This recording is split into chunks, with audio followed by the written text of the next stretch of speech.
Hey guys, welcome back to the channel. It's me, Black Cat. I'm here today with my friend Manuel. He actually just got 14th place in the January North American Extravaganza. So, Manuel, what did you play for the Extravaganza? For the Extravaganza, we played Numeron Eldlich. Numeron Eldlich. Alrighty. In that case, show us what you got, buddy. Alright. Let me see. We played, firstly is the actual Numeron Eldlich. The Numeron engine. Alright, go ahead and turn him around. Oh yeah, sorry about that. It's alright. We played 3 Numeron wall. Alright.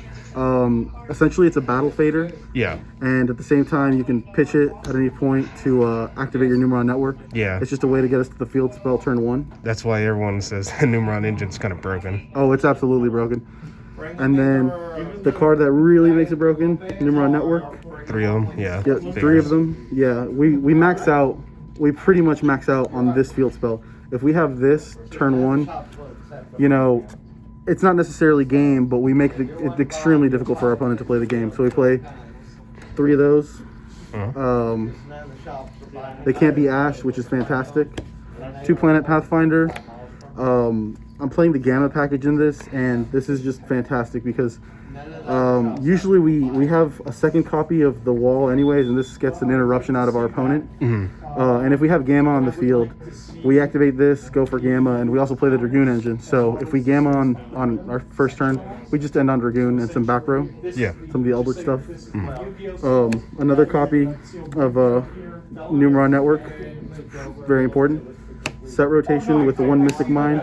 Yeah. This last format was insane. This was the best starter that you could play in the deck. You draw this going first, you pretty much won. You go set rotation, give yourself the network, give your opponent Mystic Mind, activate the network, go into Zexal, pass turn, during your opponent's standby phase, activate Zexal. They can't even imperm because they have the Mystic Mind on the field. Yeah, and not to mention that they can't even activate cards anymore anyway. Yeah, they can't even flip that Mystic Mind to try and stall you out. Yeah. 2 calling. I think 2 is the perfect ratio for this. I agree. The 3 is really clunky. You really hate to see it. Every now and then it's nice if you know your opponent has a disruption and they're going to wait for the activation, you just slap this down. Now that the activation condition's been met, doesn't matter if this is on the field, but for the most part, we're just pitching it from deck. Right. So that's it for the Numeron part of the deck. Next is the Eldlich part.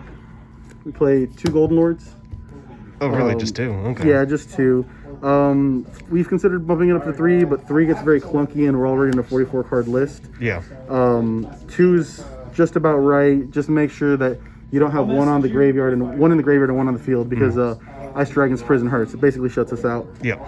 3 Eldland, great starter, great send for cost to bring back the Eldlich.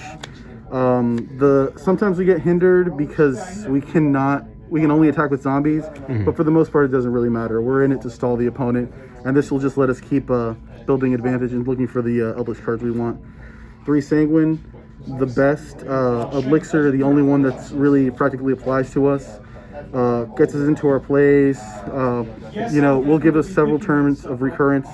It's just all around amazing. You just have to remember the zombie summoning after it's resolved. So usually if we set this and we set a Conquistador going first with his Zexal on board, we're in a very favorable position. Once they've been Zexaled at end phase, we activate both of these, put these in the graveyard for the next turn, and start building advantage very quickly. Our opponent can't keep up. 3 Conquistadors, insane card, great form of disruption. It's a body so that we can go into Dragoon later. Just fodder for the Eldlich to bring back, self-recurring. I don't know what else to say about that. Yeah. Only 2 Bocaro of the Golden Land. It's very good. You never want to cut it out, but it's not nearly as impactful as the Conquistador. Yeah. So 2 is a good number. Also, we're playing 5 Golden Lands to the 3 Elixirs, so these recycle a lot less. So we'll run out of elixirs long before we get to the last Bocaro. So 2 is fine. Great against Drytron.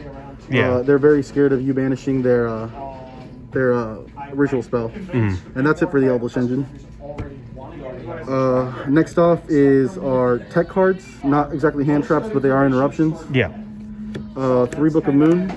Yeah, I remember you tried to use that against me. Yeah, Book of Moon, insane. On the off chance your opponent's playing Imperm or something that targets Zexal to negate it, you flip the Book of Moon.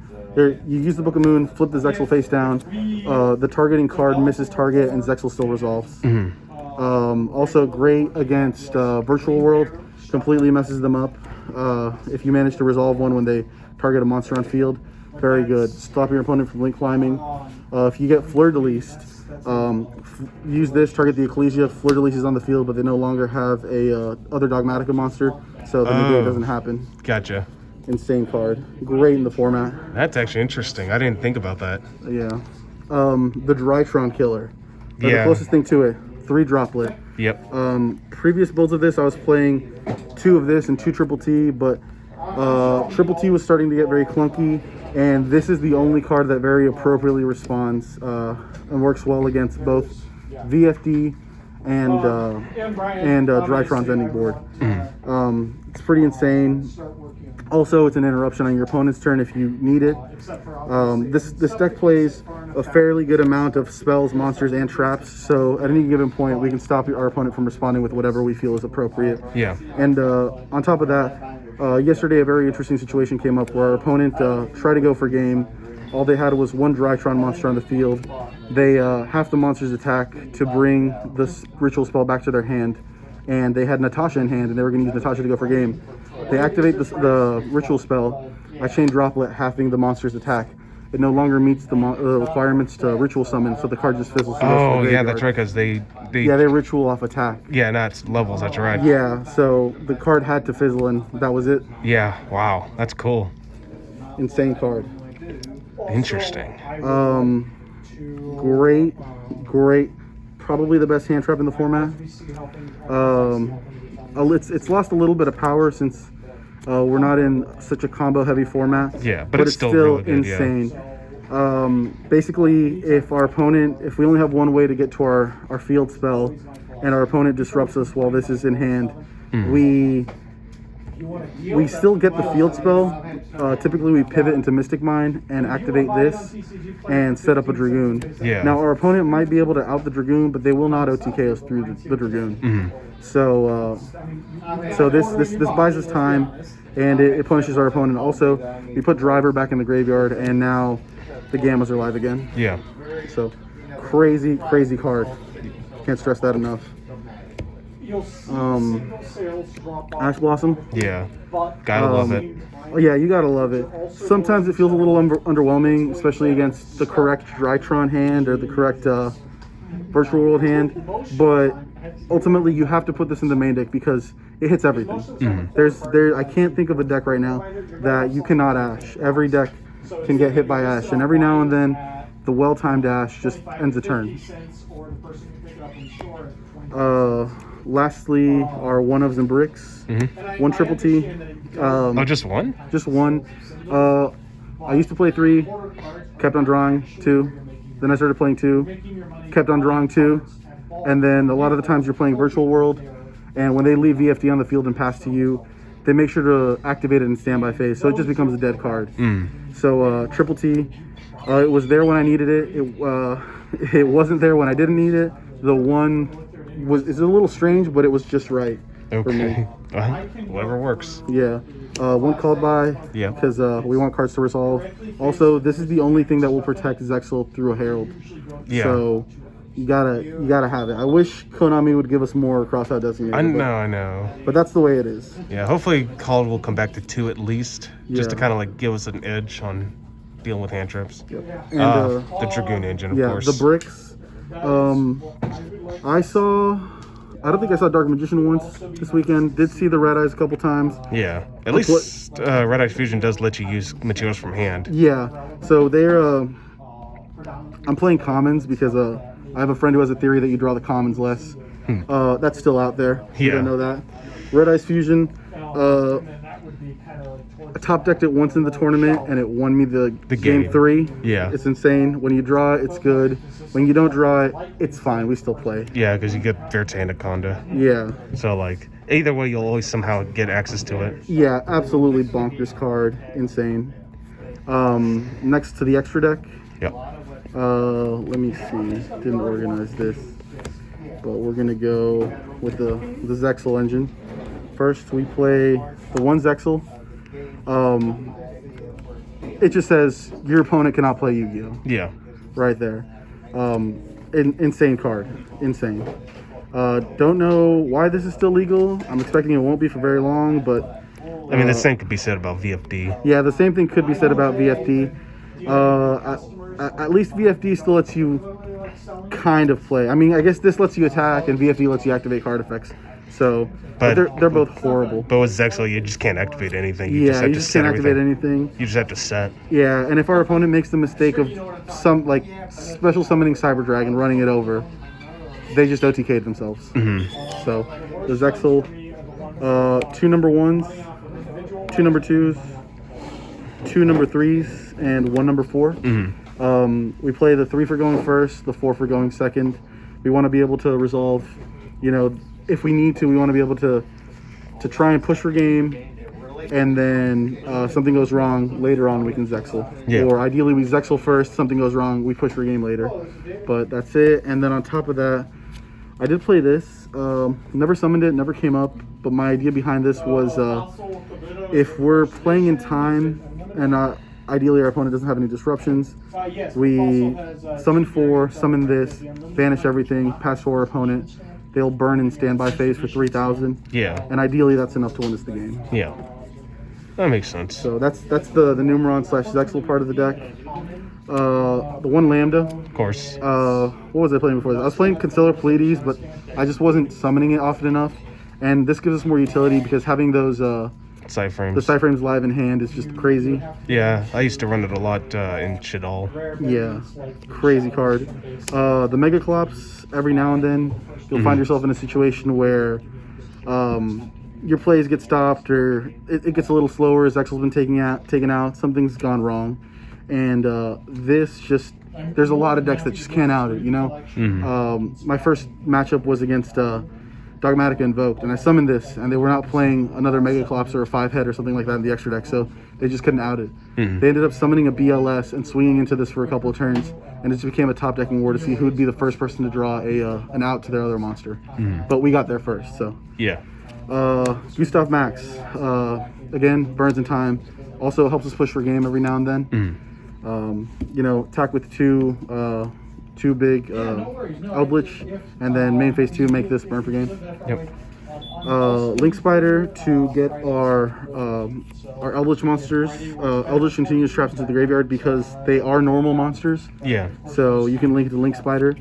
And another big thing about this is Verte. Verte requires 2 effect monsters, so we can't use those Eldlich trap monsters to go into this. Yeah, too. And then lastly, the Dragoon. Yep. Usually what we try to do is if the Zexal goes well, hopefully we activate our Eldlich cards, and at our opponent's end phase, so we'll have Eldlich and one of the trap monsters, link the monster away into Link Spider, link those 2 away into the Verte, summon back the Eldlich, Verte into the Dragoon, and swing away. So yeah. And that's it for the extra deck, and move on to the side deck. Alrighty. And it's 44 card main, 15 card extra deck, 15 card side. For the extra deck, we played 1 Nibiru. Yeah, we're not combo heavy, so. Yeah, we're not combo heavy. Honestly, I left it in there because it was like off chance we see a combo, and also I could not for the life of me find my 3rd Droll and Lockbird. Oh, you can't find it there? Yeah, I couldn't find mine. I know I have one somewhere. So I was like, oh, he stays in there. He's been in every side deck of mine since he came out, so I felt really bad cutting him out. Makes sense, yeah. So we played the 1. Probably a mistake. 2 Lightning Storm. Nice. When we play a back row deck,